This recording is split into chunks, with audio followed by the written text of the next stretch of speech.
gore rinera kudyiwa rinopisa iko zvine zvinhu zvaya zvatanga politics dzakunakidza kuZimbabwe kwacho kuya ende muchajamba kunge muna nedimoni ndikutambira shoko panapa muri yeZimbabwe pakunzi Constitution Defenders Forum convener Tendai Biti and Professor Love Maduku, National Constitutional Assembly leader, have filed an urgent high court application seeking declaratory and ancillary relief to safeguard constitutional rights and uphold the rule of law. This legal intervention forms part of the broader constitutional efforts to protect civic space and affirm the supremacy of the constitution in Zimbabwe amid the ongoing debate about the current contentious constitutional amendments and crackdown on opposition and civil society activists and gatherings. Hey, aiwa yasvika nguva. And for your own information ndambokudza ndikati zvoni izvezvi pakudedzwa vanhu kuti tiuye tidiscuss about the bill riri kuda kunyanya kunetsa riya handiti patonzi vanhu ngavabatanei patobudiswa mavhenyu ekuti vanhu vachanga vachisangana uku Biti Madhuku vari kurova vakadaiso neuku ndakambozvitaura ndikati ukonoti kana pakutotanga kutonzi hey iwo Madhuku nani pane mwanga afaila mapapers achiti toda kuti Madhuku nani vambomira kuita zvokanganisa zvavari kufamba vachitaura izvozvo nekuti vakazviita toda kuti ngavamiswe kana kuti vasungiswe ndakati ukaona vakuda kuda kusungisa vanhu ava kuda kutotry kubatanidza opposition yanga iri kuramba kubatana kudhara. And this time around muri yeZimbabwe, this is the right time. Kune vanhu vaya vanoti nyika yeZimbabwe ichanaka asi inini ndinoda kuti inge ichinakiswa naChamisa chete. Nai ndonguva yacho inei yekuti kana musina phone number dzake Chamisa wacho anditi munotiudza tokubatsirai kudzitsvaga tokupai anditi mumufonera straight number kuti vaChamisa woye nguva yasvika ka pamunenge muchiti igorera chapukati muda kumisa vanhu ava muchange muchizvigonawo sei. Ende isusuwo tinofanira kunge tichiparticipate saka tichakwanisawo kuparticipate tichikubatsirai nenzirawo ipi kana pane nzira yamunenge muchida kuti mubatsirwe kuti munge muchiita nekuti this time muri yeZimbabwe, let me tell you something, kana vanhu ivava vakasatomiswa avamisike foot, kana vanhu ivava vakasachallenjwa avachallenjeke foot. Zviya zvekuswera muchitukana muchiti ningapuwa mari ningadaiso musasafe makadaira nyaya dzeconfusion makanzwa kuti ninga ari kunetsana naningi siyai vapedzerane vakadaro. Nguva inoi inguva yakaoma. Kana imimi muri kutoti leader wenyu angava Chamisa angava ani neman'oma opposition bvunzai kuti saka muchaita sei, muri kuda kuvamisa nekoti here, muri kuda kuvamisa nenzira dzipi?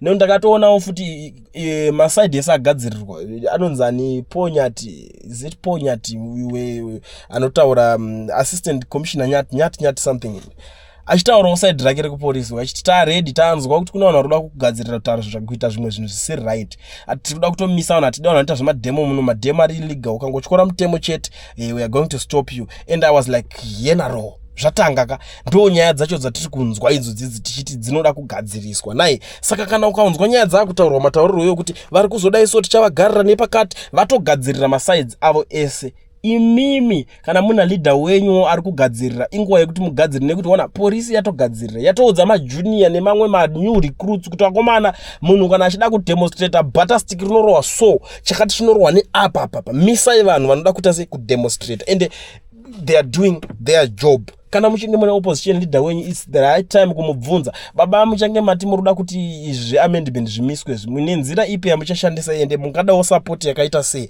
ndonguva yacho ichinge ichiitwa mugare maziva kuti kana muchazosapota munhu muchamusapota nenzira ipi kana kuti havanawo basa nazvo vari kungoti ngazvingwe nekuti kana vakasamiswa vanhu constitution ichangoamendwa vanhu muchingotaura nemuromo kudai. Izvezvi patotoronzi vanhu ngatiendei nzvimbo dzakasiyana kune vese vari kuZimbabwe ndataura there is a certain video randato buda ndikata breakdown ndakataura nzvimbo dzendakwanisa kunzwawo ipapo dzichitaurwa ndakati please vese vari kuda kunge vachinge vachienda ikoko ukaona pakanzi munosangana na 1 o'clock make sure kuti by 10 o'clock wapo, ukanzi 2 o'clock ndo dzamuchasangana make sure kuti by 12 o'clock unenge watopo. Ma reasons ezvinhu zvakadaro izvozvo muri yeZimbabwe tinoziva zvinoitika. Unoona kusvika zvotonzi tapedza kudiscussa nyaya yacho kare manonoka kuuya mese imimi muri slow. mune mapoints enyu muruda unyasodonhedzera chinhu chacho pasi chese, muruda unyasoti zvinhu izvo zvisaitike, but paunosvika zvinhu zvinenge zvaitika like zvaicomplainwa naCharlton Hwende achiti vanhu maakuti blame kuti takapinda muparliament tamborambidzwa kuti tisapinde muparliament naChamisa, asi isusu hanzi tanga taenda tiri kuofisi kwake tichitaura zvataidiscussa as a party patakazoreliswa 5 minutes kuti vanhu vange vachitotanga program kuparliament yekuisa speaker of parliament, takazosara kusvika kuparliament zvatopedza kuvhotwa kare pasina kana munhu wani weopposition anga avhota. Saka ndopanga kuti izvi zvakaitika izvozvo chinhu chinotanga chakamwirwa kare. Saka inini ndopa ndiri kuti izvezvi ukanzwa kuti pane pari kudiscusswa zveconstitution matodeedzana mese senyika muri kuwirirana, imbomirai kuzosvika chinhu chamwirwa ichi. Endai nguva yacho ichiripo, musasaudzwa kunzi tichazosvika kumasikati iwe wobva wada unomirira kunotinhingina masikati, unosvika masikati acho vakutoti chirongwa chedu chaperera pano, mozwa kuti nyika yese yabvuma, iwe uri kukomplaina usiri kufara nazvo. So this is the right time, chimbomirai kuswera muchitukirana zvinhu zvisina zvazvinotipa mangwana. Nhasi unoona kuuya ukatukirira munhu nhinga akaipa, nhinga akadai so, asi kana mukasaudzana chokwadi, mukasanofesa chokwadi chiri kuda kunge chichifeswa passport, hakuna kunoendwa, hakuna zvinofamba. Vanhu ava vanotoitonga nyika kusvika 2030 since 2018 vachingoita zvavari kuita izvozvizvi, pachingotaurwa zvinhu pakanzi zvazodai so. Saka mazotibiridzira kana matibiridzira toda kuona kuti muchaivhiya sembudzi yacho, vakaivhiya. Ende vanhu vari kutofa nenzara mhuri yeZimbabwe ndimi maleaders ese, be it weopposition wechi, hakuna anogara kugeto. Maopposition leaders ese vanogara kunana Borodeo kuseri kwaSabora uko ndokwavari kugara. Mhuri dzavo dzinodzidza kuzvikoro zvinodhura, vakadzi vavo vari kupfeka hembe dzinodhura. Iwo mukadzi wako ndianzwa nekurukwa zvimabreads zvimameno munomatenga mari ma10 rand whatever mari dzamunoshandisa kutenga. Iwo vari kutenga maBrazilian, vari kutenga zvinhu zvemamillions. Iwo kubva uchizvarwa hausati wakambogara imba yemillion, but iwo ndiwe number 1 uri kuchema, ndiwe victim wemapoliticians at the end of the day. So this is the right time. Hatisuda kuswera tichinyeberana ba. Kana utiwo zvinhu zvako zviri kunetsa, pari kutaurwa zvinhu zvekupenga zviri kuzodai so, uri paground zviri better than kuti wosvika iwo waenderwa nemachembere ndo anenge aenda kunodiscussa nyaya idzodzo. Hazvigamuchirike ba.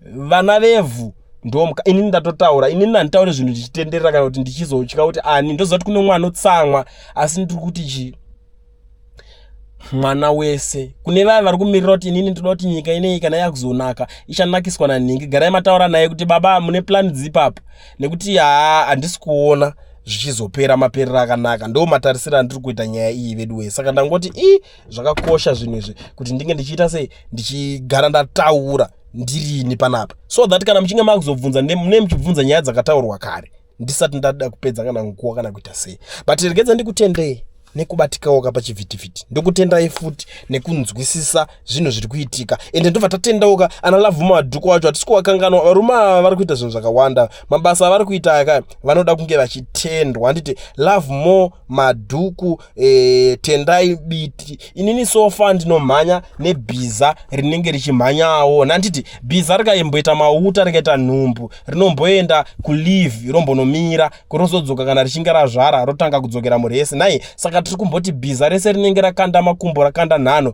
ndo ratinongobhejera, because we can't afford to be silent kana kungosiya zvisina kana wani munhu ari kusumudzwa musoro achitazoona zvakati zvichiitika. Saka totenda nhingi, tiri kupa manyukunyungu kune vanhu vari kuita something. That's the spirit. Kana wenyu wamuri kuda akaitawo something like ndozvatati tingoita panapa, tinosapota munhu wese ari kuita something kuti Zimbabwe ive a better place. Ipfungwa dzinosanganiswa zvonge zvichishanda. Thank you, ndatenda zvangu.